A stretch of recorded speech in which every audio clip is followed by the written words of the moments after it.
They called her the twice-cursed wolf. For 19 years, Eilith Voss endured what no wolf should survive. 2 fated mates, 2 devastating betrayals.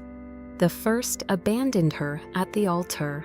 The second let another woman claim him, while Eith watched from the shadows, her heart shattering like glass on stone. They stripped her of rank. They branded her defective. They cast her into the frozen wilderness beyond the veil where no wolf returns alive. But they didn't know what slept inside her veins. They didn't know that her silence wasn't surrender. It was a cage holding back something primordial, something hungry, and something that had been waiting for the perfect moment to wake. When the Alpha King found her broken body beneath the thundering waters, he didn't see a rejected Omega.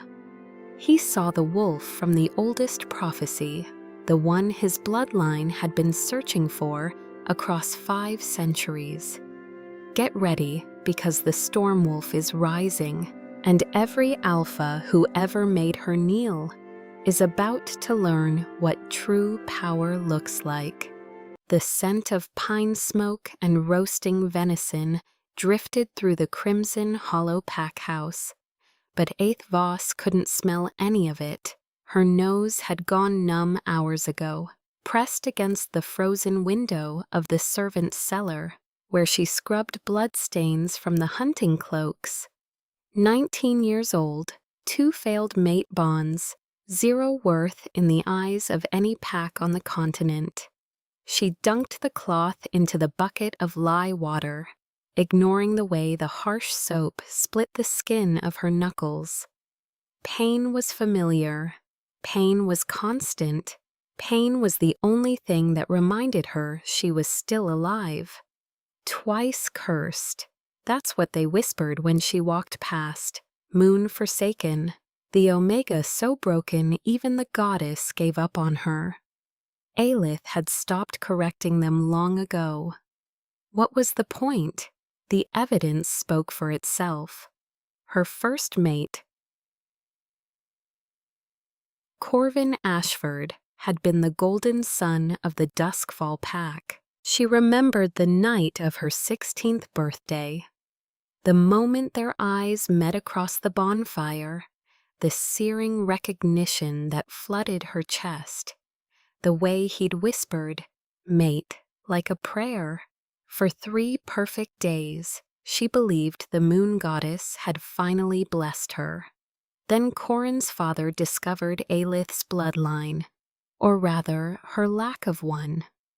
No noble lineage, no powerful family, just a foundling left on the pack. Boarders as an infant raised out of reluctant charity.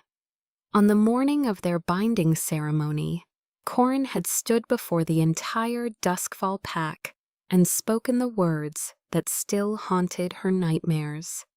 I, Corvin Ashford, reject you, Eith Voss, as my fated mate. The bond was a mistake. You are beneath my station. The physical agony of a severed mate bond had nearly killed her. She spent 2 weeks in the healer's den, screaming into her pillow, clawing at the hollow space in her chest where the connection had been ripped away. But she survived, barely. The Duskfall pack her out. No pack wanted a rejected Omega. The shame was considered contagious. She wandered for nearly 2 years, half feral, stealing scraps from human settlements, until the Crimson Hollow Pack found her collapsed near their borders.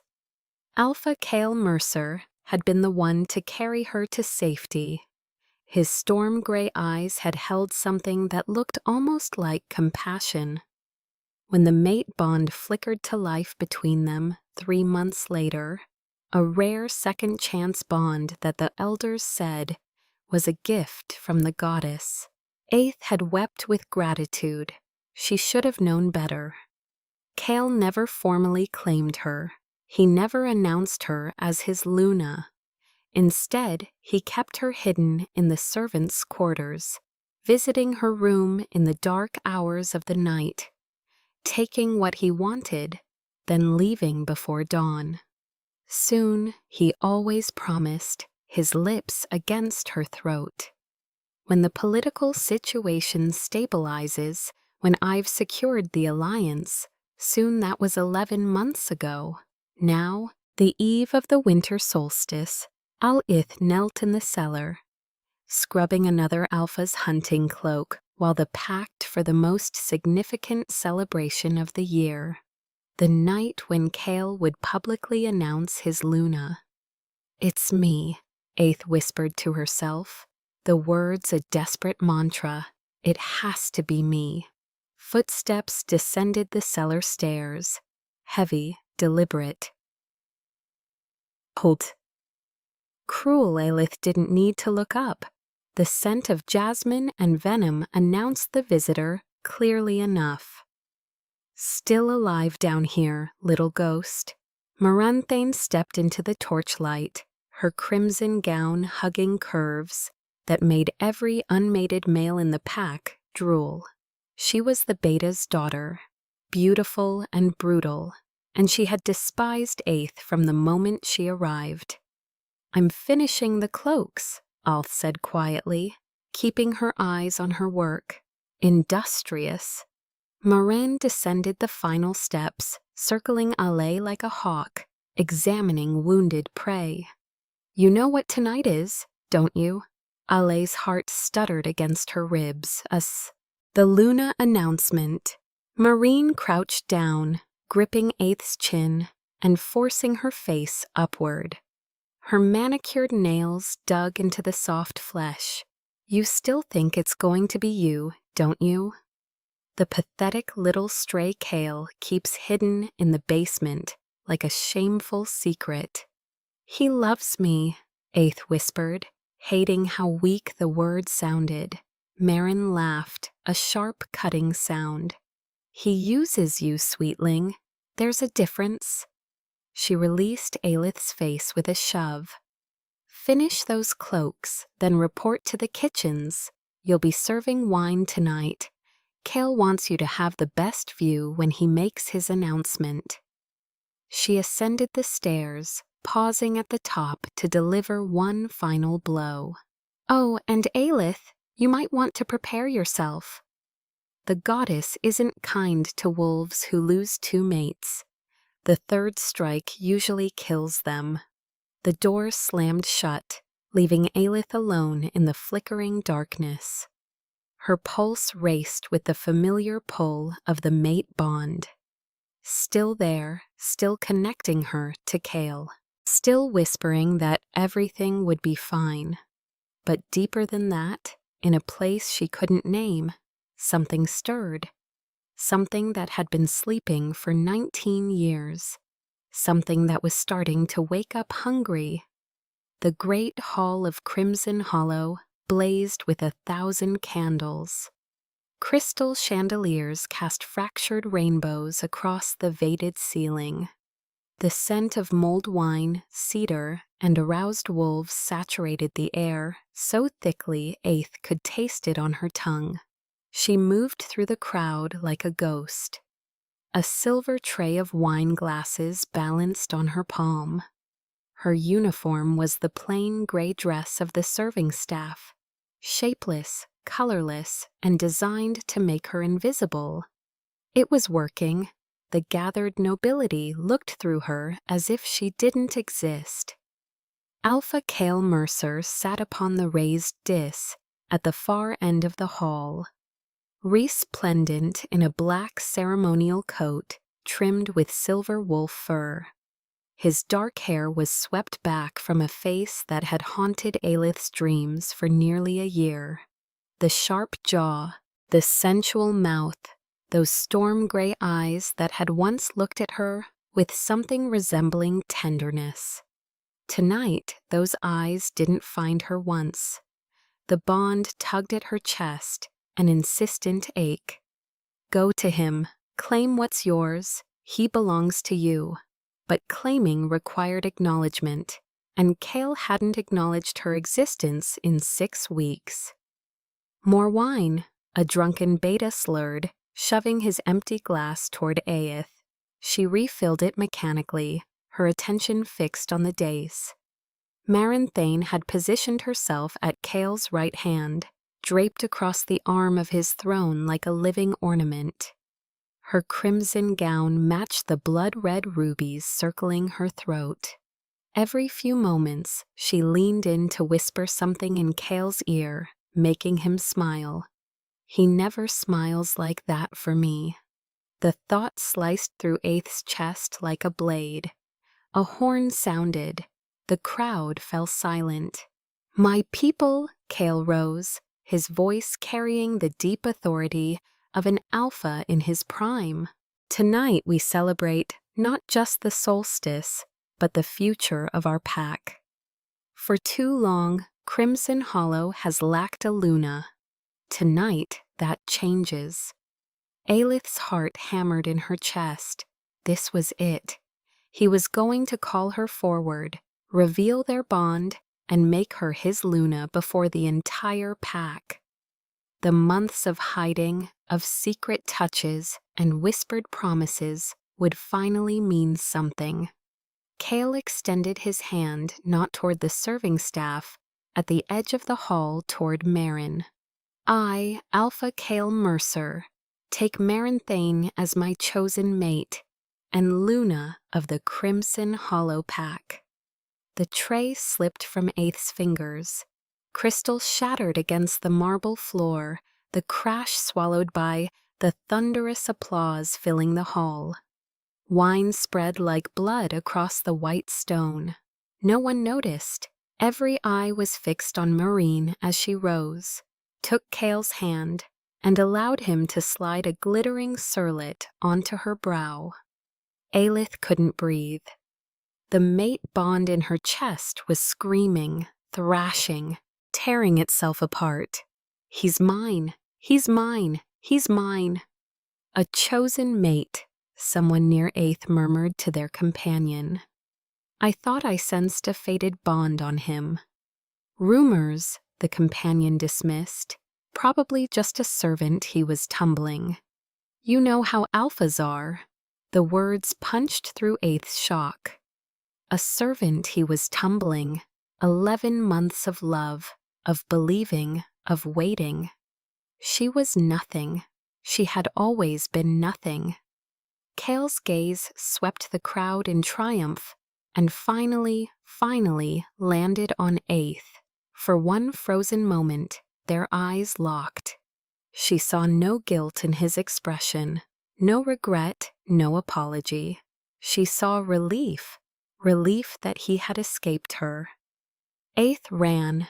She didn't remember pushing through the crowd, knocking aside nobles, spilling wine, and earning curses. She didn't remember bursting through the servants' entrance or sprinting across the frozen courtyard.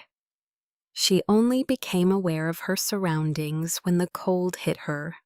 Brutal, biting, seeping through her thin gray dress. She was outside the pack walls, alone in the wilderness on the winter solstice. "Stop!" The command froze her mid-stride. Alpha authority, not Cale's voice, but carrying his power by proxy. She turned. Men stood at the gate, flanked by 2 enforcers. Her new Luna curlet glittered in the moonlight. "Where do you think you're going, little ghost?" Marin called out, her voice carrying cruel amusement. "Did you really think you could run from this?" "Let me go," Aelith whispered. "You have what you want. Just let me go." "Oh, I will." Marin descended the steps, approaching until they stood face to face. "But first, we need to clean up Cale's mess." She nodded to the enforcers. "Hold her." Rough hands seized Aelith's arms, wrenching them behind her back. She didn't struggle. What was the point? Marin produced a small knife from her sleeve, the blade gleaming silver. A fated bond is a pesky thing. Marin murmured almost conversationally. Even when an alpha chooses another, the bond lingers. It whispers. It weakens. She pressed the blade against Aelith's cheek just below her eye. But there's an old ritual, blood severance. If I mark you with your own alpha's rejection, the bond dies permanently, and you become. She dragged the blade down, carving a thin line from cheekbone to jaw. Aelith screamed. Nothing, Marin finished, stepping back to admire her work. You become absolutely nothing. The pain was blinding, but it was nothing compared to what happened next. Inside Aeth's chest, the mate bond with Kale didn't just fray, it detonated. The blood severance ripped through her soul like a grenade, shredding the last connection she had to anyone, anything, any pack. She collapsed to the frozen ground, convulsing, foam flecking her lips. Pathetic. Marin sneered. Dump her beyond the Veilfall. Let the mountain finish what the goddess started. The twice-cursed Omega dies tonight. The enforcers dragged her body into the darkness. The last thing Aeth heard before the sun. Blackness took her, was the sound of celebration echoing from the great hall. And something else, something deeper than sound, a voice in the void, timeless and furious. Finally, you've broken enough to let me in. The enforcers dumped her body at the edge of the cliff like garbage. Think she's already dead? One asked, prodding Aelith's ribs with his boot. Doesn't matter, the other replied, already turning back toward the warm lights of Crimson Hollow. Nothing survives past the Veilfall. The cold will finish her, or the drop will, or the things that live in the mist. Either way, problem solved. Their footsteps faded into the howling wind. Aeth lay in the snow, her blood freezing in the gash on her cheek, her consciousness flickering like a candle in a hurricane. The world had reduced itself to simple sensations. Cold pain, the distant roar of water, the Veilfall. Even through her agony, she recognized where they had brought her. The locals called it the threshold of no return, a massive waterfall that plunged 300 feet into a churning cauldron of mist and stone. Legends claimed the pool at its base was a gateway to the underworld. No wolf who ventured beyond the falls had ever come back. Perfect place to die, Aelith thought dimly. At least the view is beautiful. The mate bond was gone, not frayed, not aching, obliterated. The blood severance had done its work with brutal efficiency. Where Kale's presence had once lived in her chest, there was now only a howling emptiness, a void. And in that void, something was unfurling. Get up. The voice wasn't external. It came from inside her skull, reverberating through her bones, ageless and commanding. I can't, Aelith whispered to the snow. I don't want to. You don't get to choose. Not anymore. They broke the seal when they broke you. Now get up. Heat exploded through her veins. Not the gentle warmth of a healing wolf, but a searing electric fire that made her back arch off the frozen ground. Her bones began to shift, her muscles tearing and reforming. No, Althgas gasped, terror flooding through her. She had never shifted. In 19 years, her wolf had never emerged. The healers said she was defective, empty, a shell without a beast. They were wrong. The thing inside her wasn't a wolf. It was something far older, far hungrier. They poisoned you, the voice growled, its presence expanding in her mind like a thundercloud. Your whole life they kept me caged, but pain is the key, little one. And you finally bled enough to set me free."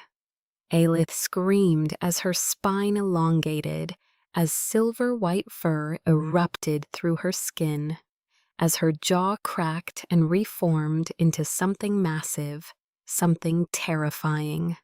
The shift took her over the edge of the cliff. She fell. 300 feet of roaring water and frozen mist rushed past her, but she didn't hit the rocks. Massive wings she didn't know she had snapped open at the last second.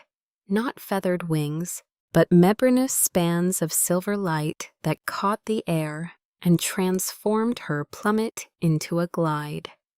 She crashed into the pool at the base of the vale, the icy water swallowing her whole. Then silence. Vaelin Thorn had been hunting for 3 days when he felt it. A pulse of power so immense it nearly drove him to his knees. He stood frozen in the snow, his hunting party scattered behind him. Every instinct screaming, "My king!" His captain approached cautiously. "What is it?" Vaelin didn't answer. He couldn't. The pulse had come from beyond the Veilfall, a place even he avoided.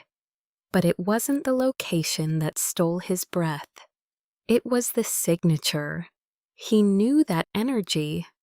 His bloodline had been searching for it across 5 centuries, following whispers and prophecies and dead ends. The storm wolf, the tempest queen, the beast that would either save the 7 kingdoms or burn them to ash. "Stay here," Vaelin commanded, already moving toward the falls. "Sire, nothing survives beyond the I said stay." He shifted mid-stride, his massive black wolf devouring the distance between him and the waterfall. The Veilfall loomed above him, a frozen curtain of thunder, and the mist so thick it blocked all light. Any other wolf would have turned back. Villain plunged through. The world on the other side was different, quieter. The pool at the base of the falls was ringed by stones, carved with symbols that predated the packs, predated the kingdoms, and predated everything except the moon goddess herself. And there, dragged half onto the shore, lay a body. A girl, barely a woman, naked, shivering, her pale hair plastered to a face marked by a savage cut from cheekbone to jaw. She looked half dead. She looked like nothing but her scent. Vaelin shifted back to human form, dropping to his knees beside her. He gathered her into his arms, feeling her frozen skin against his chest, feeling the faint flutter of her heartbeat. Her scent was ozone and rain and something electric, something that made his wolf howl with recognition. Impossible, the girl's eyes opened. They weren't the color they should have been. Not brown, not blue, not any normal shade. They were silver, shot through with veins of crackling violet. Like lightning trapped in glass, she looked at him without fear, without recognition, without anything except exhaustion. "Are you here to kill me too?" she whispered. Vaelin pulled her closer, shielding her from the cold with his body. "No, little wolf," he said, his voice rough with 5 centuries of searching, finally ended. "I'm here to show you what you really are." Her eyes fluttered closed. In the distance, beyond the waterfall, Vaelin heard the howls beginning, hunting parties from multiple packs, all converging on the energy signature. They had felt her too. The race for the storm wolf had begun, and Vaelin was not about to lose. Aeth dreamed of drowning, not in water, in voices. Thousands of them layered top each other, speaking in all languages she didn't recognize, but somehow understood. They whispered of blood and betrayal, of crowns and collapse, of a wolf born from storm clouds who would remake the world or unmake it. "Wake up," the voice commanded. "You've slept long enough." Aelith's eyes snapped open. She was lying in a bed that felt like a cloud wrapped in silk. The sheets were midnight blue, impossibly soft against her bare skin. A fire crackled in a hearth large enough to roast an elk, casting dancing shadows across walls of polished black stone. She sat up too fast. Pain lanced through her skull, and she clutched her temples, groaning. "Careful!" A deep voice came from her left. "Your body is still knitting itself together. The shift nearly killed you." Aeth's head snapped toward the sound. A man sat in a leather armchair by the fire, watching her with eyes the color of molten gold. He was devastating.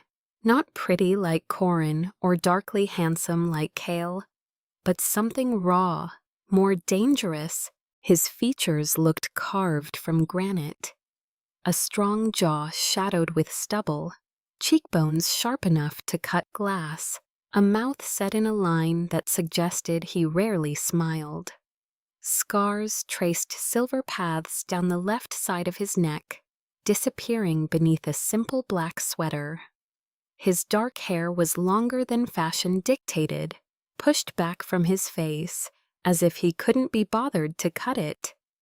Power radiated from him in waves so thick, Aelith could taste it. Ozone and cedar and something electric that made her wolf stir restlessly. "Who are you?" Her voice came out ragged. "Where am I?" "You're in the Obsidian Citadel," the man said, rising from his chair with predatory grace. "The seat of the High King's throne in the Valdras Mountains. As for who I am," he approached the bed slowly, telegraphing his movements. "My name is Valen Thorn. I am the Alpha King of the 7 territories." Aelith's blood turned to ice. The Alpha King, the ruler of all wolves on the continent. A figure so powerful, so remote, that most common wolves considered him more myth than man. He hadn't been seen in public for nearly a decade, ruling from his mountain fortress through emissaries and fear. And she was in his bed. Why? Aelith scrambled backward, pressing herself against the velvet headboard. "Why did you bring me here? What do you want?" Valen stopped at the foot of the bed, maintaining distance. His gold eyes studied her with an intensity that made her skin prickle. "I want to show you something." He reached into his pocket and withdrew a small object, holding it up to catch the firelight. It was a pendant, a disc of black opal shot through with veins of silver that seemed to move like lightning trapped in stone. In the center was carved a symbol. A wolf's head surrounded by storm clouds, a bolt of lightning splitting its skull. Aelith's breath caught. She had seen that symbol before in her dreams, in the flashes of memory that came with her violent shift. "This crest belongs to the Valdez bloodline," Valen said quietly. "The storm wolves. They were the original rulers of our kind 3,000 years ago. Wolves who could command lightning, summon tempests, tear the sky apart with a howl." Where Aelith whispered. They were hunted to extinction 500 years ago. A coalition of jealous alphas feared their power, so they slaughtered every Valdris they could find, men, women, and children. Valen's jaw tightened, or so everyone believed. He crossed to a dresser and retrieved something else, a bundle of aged cloth. He unwrapped it carefully, revealing a strip of fabric so old it was nearly disintegrating. Embroidered on it in faded silver thread was the same Stormwolf crest. This was found with a female infant abandoned at the borders of the Duskfall territory 19 years ago. Villain said the Alpha at the time, Corin Ashford's grandfather, recognized the symbol. He knew what the child was, so he did what cowards do. He hid her, fed her wolf's bane in microdoses to suppress her beast, made sure she would never shift, never discover what she truly was. The room tilted. "No," Aelith breathed. "That's not I'm nobody. I'm an Omega. I'm defective. You are the last living heir of the Valdris bloodline." Valen's voice was iron and velvet. "You are not defective, Aelith. You were deliberately broken." The pendant in his hand pulsed with silver light. Responding to something, responding to her. Inside Aelith's chest, the voice purred with satisfaction. "Finally, someone who sees the shift at the veil fall," Aeth said slowly, her mind struggling to process. "The wings, the voice in my head. Your wolf isn't just a wolf," Velen confirmed. "She is a tempest, a storm given flesh, the wings, the lightning, and the power you felt. That was only a fraction of what you're capable of." He set the pendant on the bedside table within her reach. "And every alpha on this continent felt you wake up. They're coming, Aelith. The ones who want to claim you, the ones who want to kill you, and the ones who will burn the world to possess what you are." Aeth stared at the pendant, her reflection warped in its opalescent surface. The girl staring back looked like a stranger. Silver eyes, a healing scar on her cheek, something immense lurking behind her gaze. "Why are you telling me this?" she asked. "What do you want from me?" Velen was quiet for a long moment. When he spoke, his voice was stripped of royal authority, leaving only raw honesty. 5 centuries ago, a prophecy was spoken by the last oracle before she died. She said the Stormwolf would return in an age of fracture, and she would choose a mate whose bond would either unite the 7 territories or destroy them all. He met her eyes. "My bloodline has been searching for you ever since. Not to cage you, not to use you, to protect you until you're strong enough to make that choice yourself." "And if I don't want to make any choice," Aelith's voice cracked, "if I just want to disappear, then I'll give you gold, a new identity, and safe passage to the human world." Valen stepped back toward the door.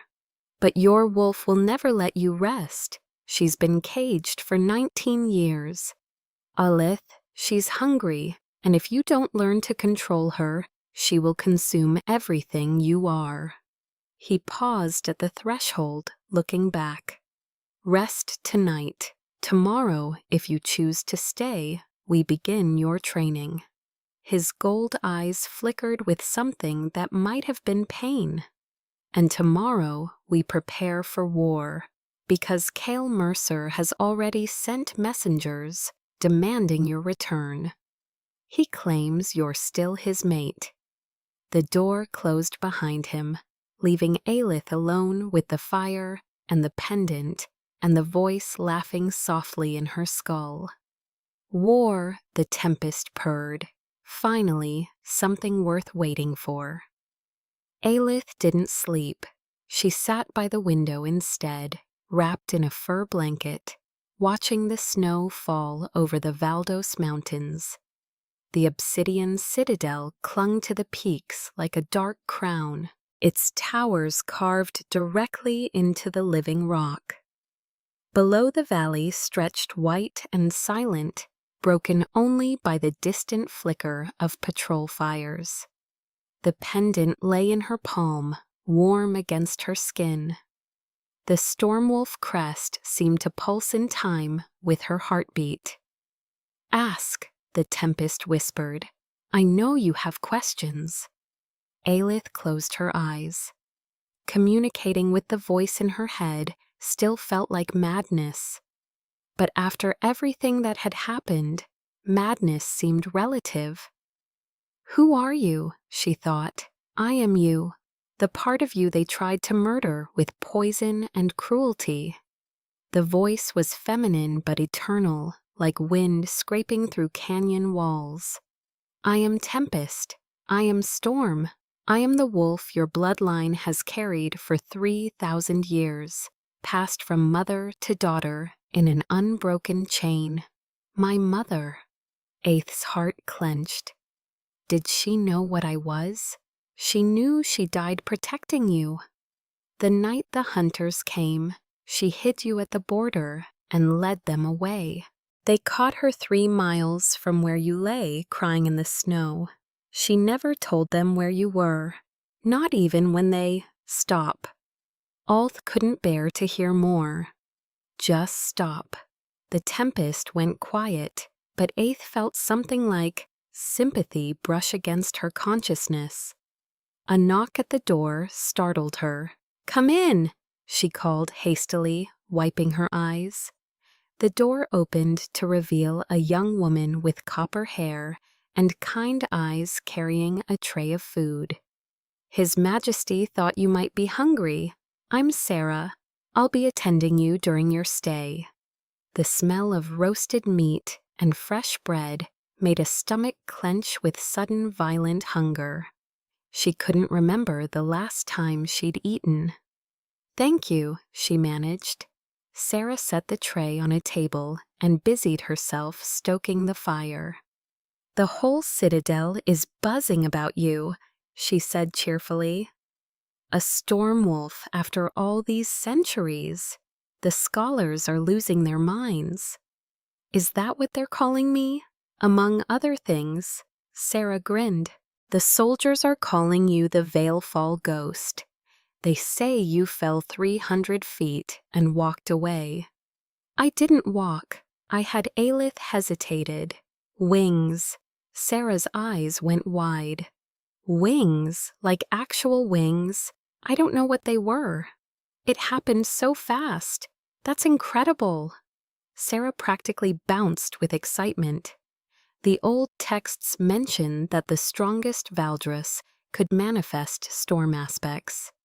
Lightning claws, thunder howls, wind wings, but no one's seen it in 5 centuries.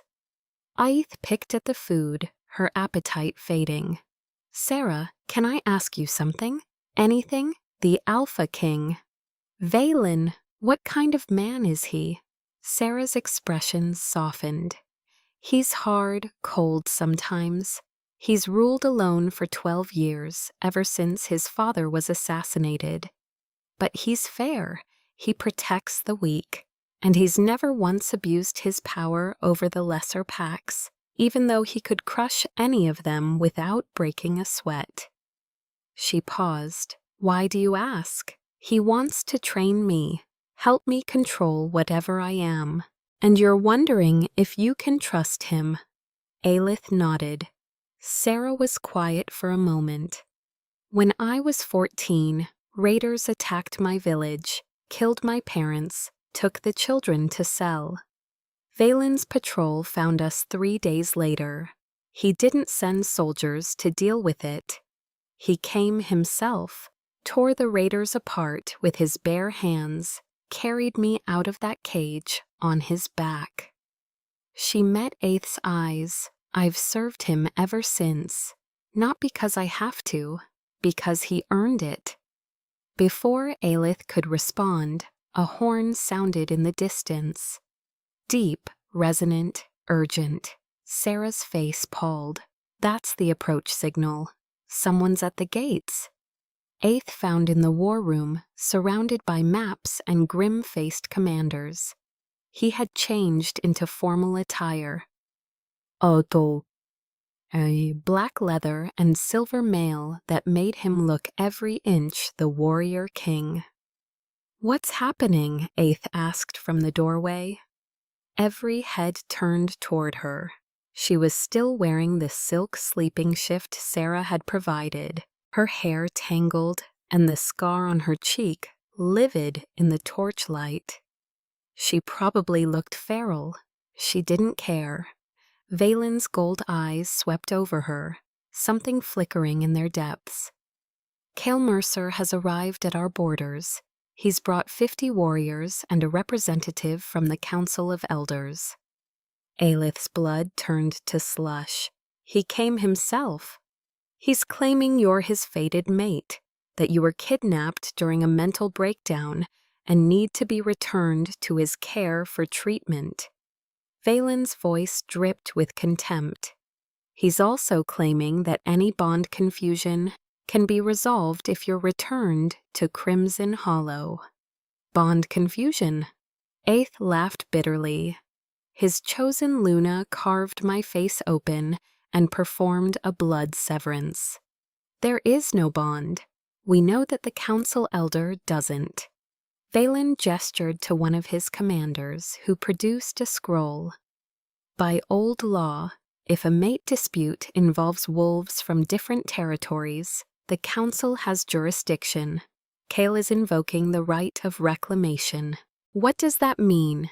"It means," a new voice answered, "that he can demand a trial to determine who has legitimate claim over you." Aleth turned. An elderly woman in gray robes had entered the war room, her face lined with centuries of wisdom, her eyes milky white, but somehow seeing everything. Elder Nyx, Valen greeted her with a respectful nod. "I didn't expect you to come personally." "A stormwolf wakes after 500 years. And you thought I'd send a subordinate?" The Ellers' sightless gaze fixed on Ale with unnerving accuracy. "So this is the girl causing all the fuss." Aeth lifted her chin. "I'm not going back to him.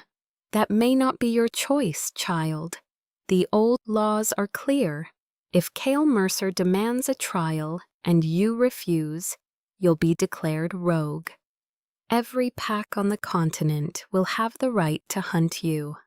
Then I'll fight against every pack." Elder Nyx almost smiled. "You have spirit, but spirit alone won't save you." She turned to Valen. "There is another option. If the girl has a counter-claimant, someone willing to challenge Mercer's right. The trial becomes a matter of combat, not politics." The room went still. Valen's jaw tightened. "You want me to claim her? I want you to consider it. A challenge from the Alpha King would supersede Mercer's petition entirely.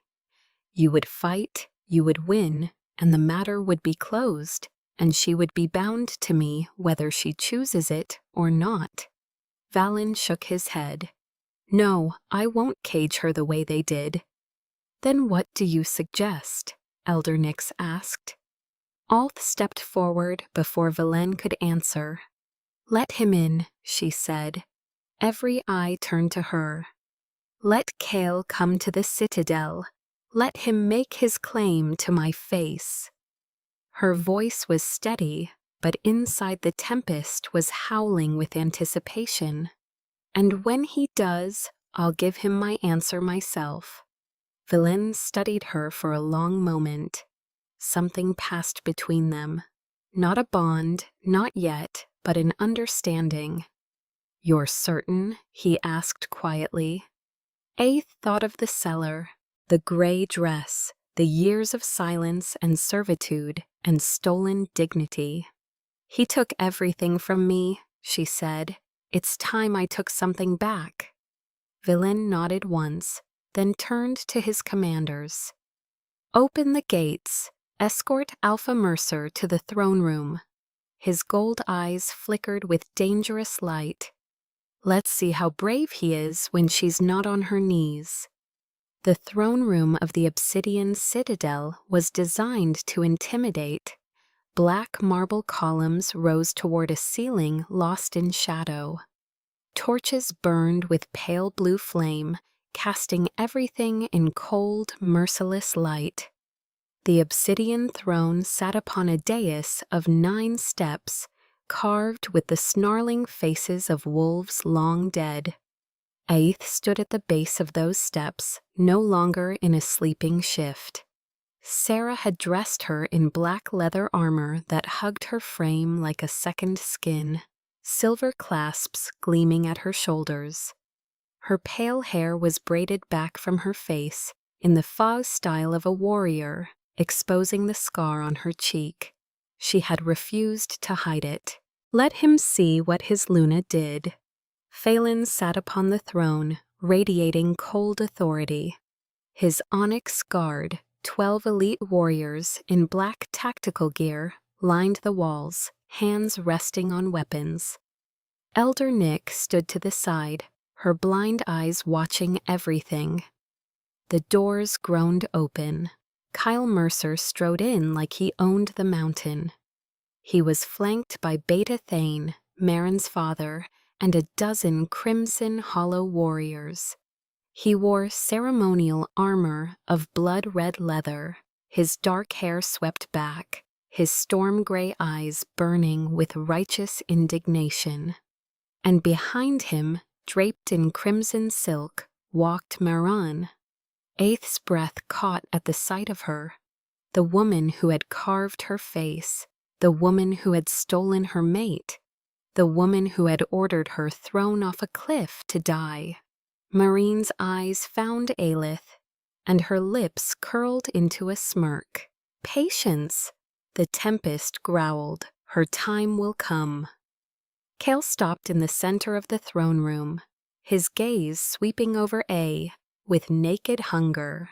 She looked nothing like the broken servant, he remembered. The transformation clearly unsettled him. "Alth heard you'd been taken." "Taken?" Alth cut him off, her voice ringing through the chamber. "You mean after your Luna sliced my face open and had me thrown into the wilderness to die?" Murmurs rippled through the assembled witnesses.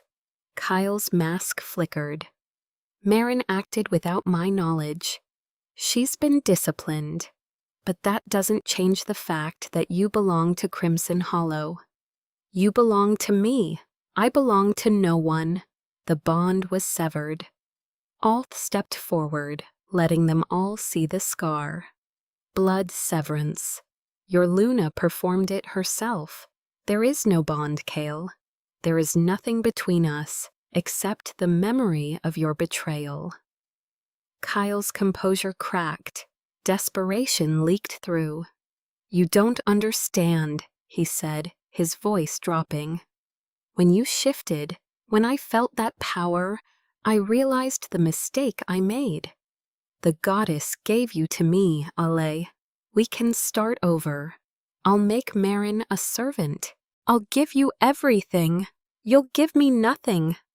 Aelith's eyes blazed silver. "Because you have nothing I want." Cale's face contorted with rage. He turned to Elder Nyx. "I invoke the right of reclamation. By law, a fated bond cannot be dissolved without the consent of both parties." She never formally accepted the severance. She is still mine. Elder Nyx tilted her head. The girl was unconscious when the ritual was performed. "The law is ambiguous. Then let the trial decide." Cale's confidence returned. "I demand combat for her hand, as is my right."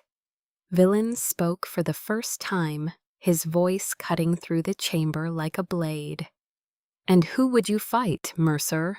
The temperature in the room plummeted. Cale paused slightly but held his ground. "If necessary, unless the girl has another champion, she doesn't need a champion." Everyone turned to Aeth.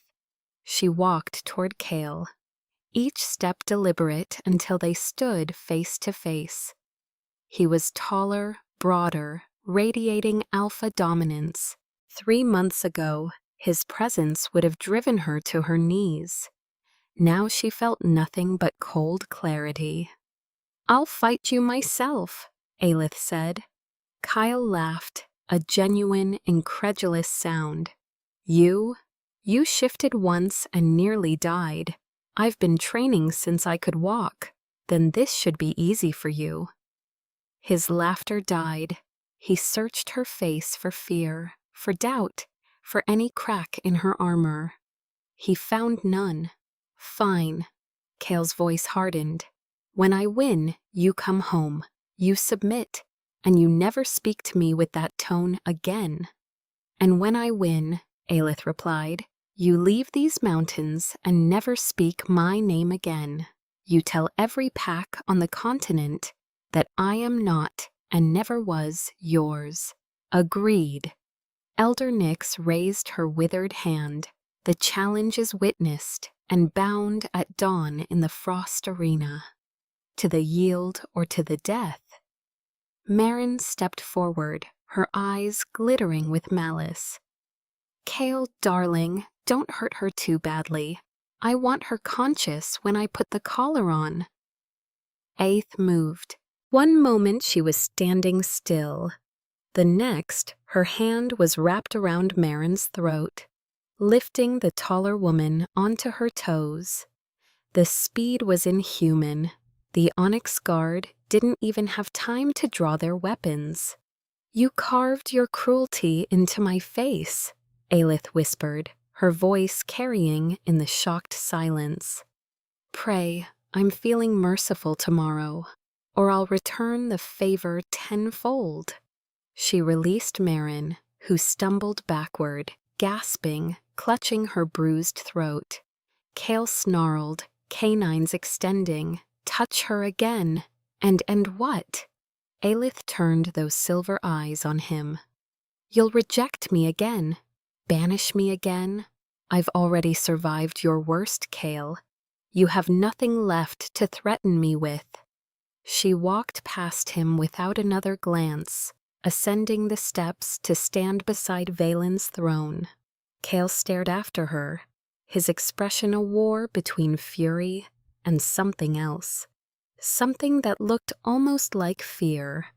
"Dawn," he spat. "Don't be late." He stormed out, his entourage scrambling to follow. Marin cast one last venomous look at Aeth before the doors slammed shut. In the silence that followed, Velen looked up at Aeth. That was either very brave or very foolish. Probably both. Aeth's hands were shaking now that the adrenaline was fading. "But I'm done letting other people fight my battles." Valen studied her for a long moment. Then slowly he smiled, a rare expression that transformed his harsh features into something almost warm. "Then let's make sure you're ready to win." Dawn broke blood red over the Valdos Mountains. The Frost Arena was a ring carved into a frozen lake, the ice thick enough to support the weight of shifting titans. Stone seats rose in concentric circles, now filled with witnesses from a dozen territories. Word of the Stormwolf's awakening had spread like wildfire. Aelith stood on the northern edge of the arena, barefoot on the ice. She wore the same black leather armor, her hair braided tight, the Stormwolf pendant hanging against her chest. The cold should have been unbearable, but she felt nothing except the fire burning in her veins. "Are you ready?" the Tempest asked.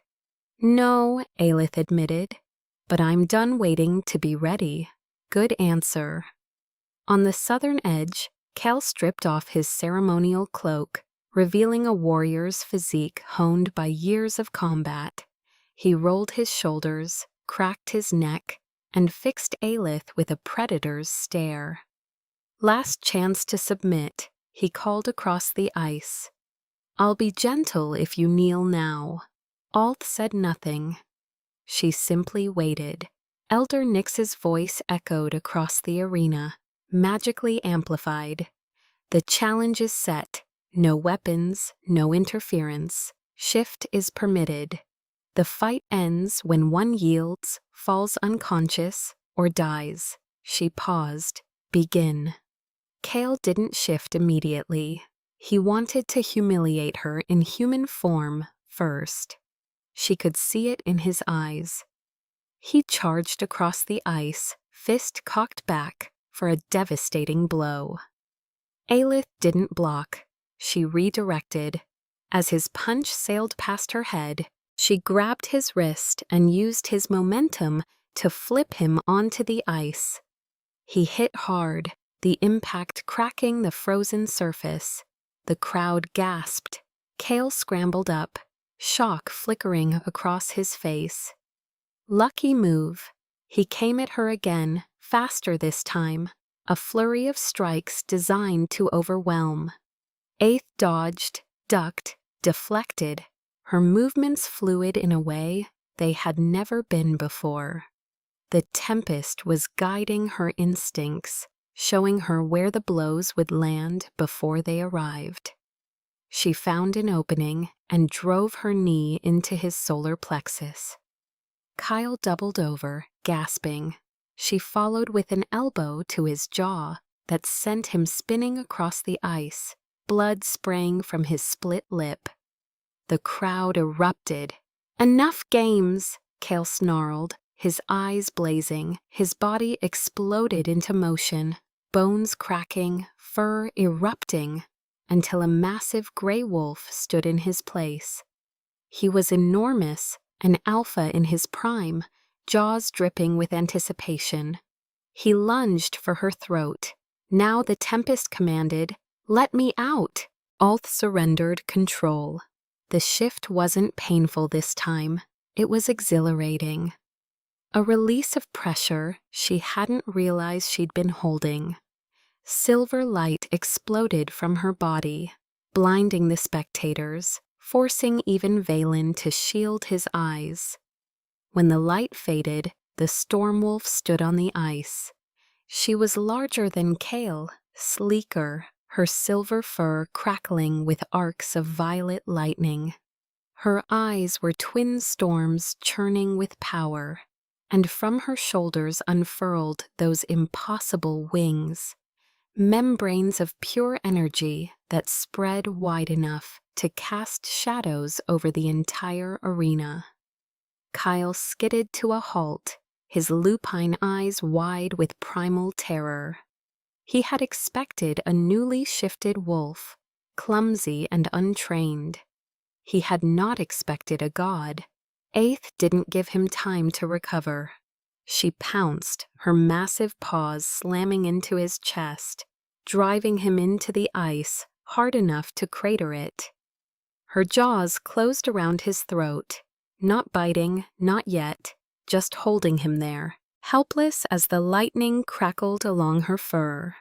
"Yield," she projected the command directly into his mind. "Or die."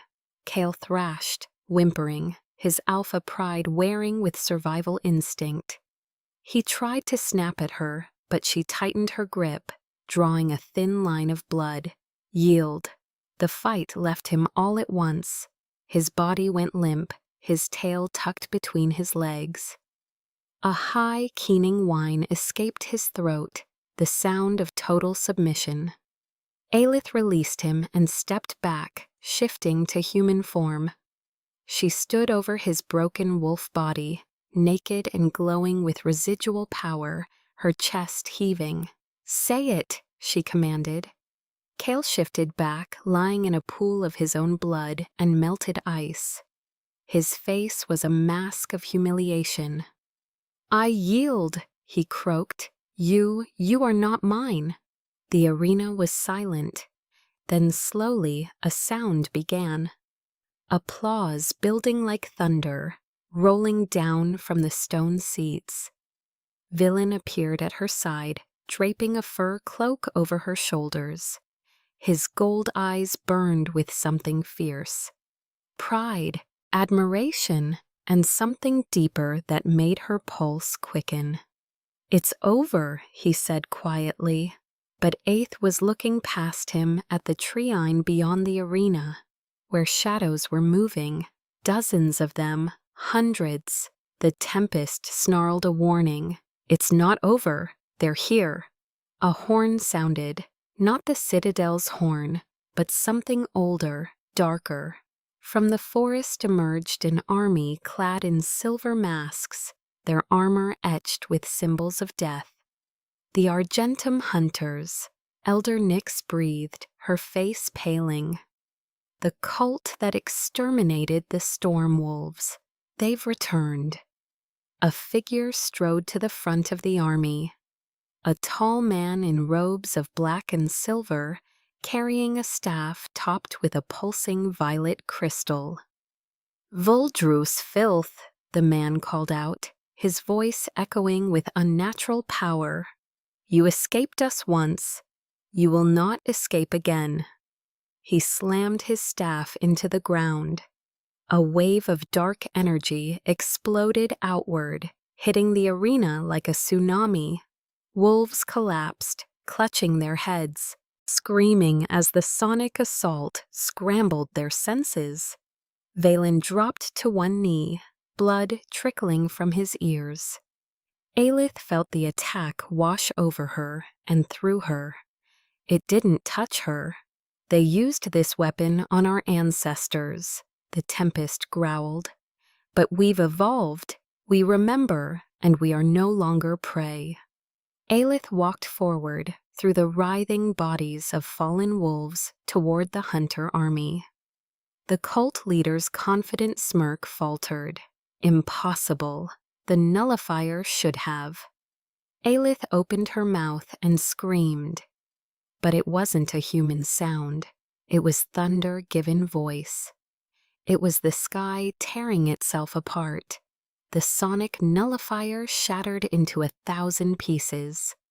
The cult leader was lifted off his feet, suspended by an invisible force, his robes whipping in a wind that touched no one else. Around her, the nullifier's effects dissipated instantly. Valen staggered to his feet, the blood drying on his jaw as the painful ringing faded from his ears. He watched Aeth with something approaching awe. "You hunted my bloodline for 500 years, Aelith said, her voice layered with the tempest's fury. "You murdered my mother. You tried to murder me." She raised her hand. Lightning gathered in her palm, violet and hungry. "No more." She clenched her fist. The cult leader didn't even have time to scream. The lightning consumed him, reduced him to ash in a heartbeat. The shockwave rolled outward, scattering the hunter army like leaves, their silver masks melting, their bodies crumpling. The survivors fled into the forest. Their 500-year crusade ended in seconds. Alhith weighed, the power receding, leaving her hollow and exhausted. The world tilted sideways. Valen caught her before she hit the ground. "I've got you," he murmured, pulling her against his chest. "I've got you."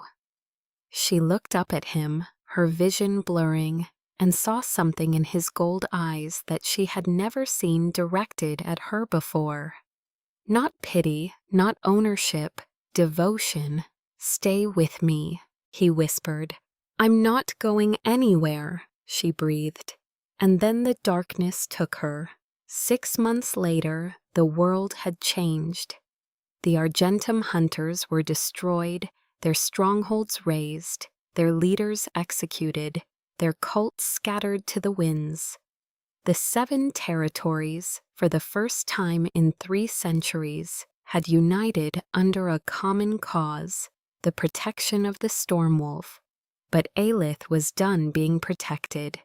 She stood on the balcony of the obsidian citadel, looking out over a valley filled with wolves from every territory on the continent. They had come for the coronation, the formal recognition of what everyone already knew. The Stormwolf had chosen her mate, and together they would rule. Nervous, Villain's voice came from behind her. She turned. He stood in the doorway, resplendent in black ceremonial armor, a crown of obsidian and silver resting on his dark hair. But his gold eyes were soft as they found hers. Terrified, she admitted, he crossed to her, taking her hands in his. The mate bond hummed between them, not the desperate, painful thing she had felt with Cale, but something deeper, chosen, earned. You faced down an army of hunters. You defeated the alpha who rejected you. You became the most powerful wolf on this continent. He lifted her hand to his lips. A crowd should be nothing. Aelith laughed softly. The crowd isn't what scares me. Then what? She looked into his eyes. This man who had found her broken and bleeding, who had shown her what she truly was, who had refused to claim her until she was ready to choose. Deserving this, she whispered, deserving you. Valen's expression shifted, becoming fierce. You deserve everything, he said. You deserve the world, and I will spend every day of my life making sure you know it. I kissed her then, deep and claiming and full of promise. A knock at the door interrupted them. Your Majesties, Sarah's voice called. It's time. They separated reluctantly. Villain offered his arm, and Aelith took it. Together they walked to the throne room. The coronation was brief but powerful. Elder Nyx placed a crown of woven moonstone on Aelith's head. The crown of storms lost for 500 years, recovered from the ruins of the hunter stronghold. I present to you. Phelan's voice thundered through the hall. Queen Aelith, the storm wolf, my mate, the rightful heir of the Valdris bloodline. The crowd erupted. Wolves dropped to their knees in waves, the submission instinctual, primal. Aelith looked out at the sea of bowed heads, and there, near the back, she saw them. Cale Mercer stood in the crowd, his head bowed like all the others. Beside him, dressed in servant's gray, stood Marin Thane. Her Luna curlet was gone, her crimson gown was gone. She wore the same shapeless dress Aeth had worn for years, her hands raw from scrubbing floors. Cale had been stripped of his alpha title. Crimson Hollow had been absorbed into a neighboring territory. Marin had been sentenced to 10 years of service for attempted murder. The goddess, it seemed, had a sense of justice after all. Aelith caught Cale's eye across the hall. He flinched, looking away first. She felt nothing, not triumph, not vindication, not even satisfaction, just peace. Valen squeezed her hand. Any regrets? He murmured. Aelith looked at the crown in the mirror, at the scar on her cheek that she had decided to keep, at the mate standing beside her who saw her as an equal, not a possession. None, she said. Shepardbat said so not anymore. She turned to face her people. The broken Omega who had become a queen, the twice-cursed wolf who had shattered every curse, the girl who had been thrown away and rose to rule them all. The storm wolf had awakened, and she was just getting started.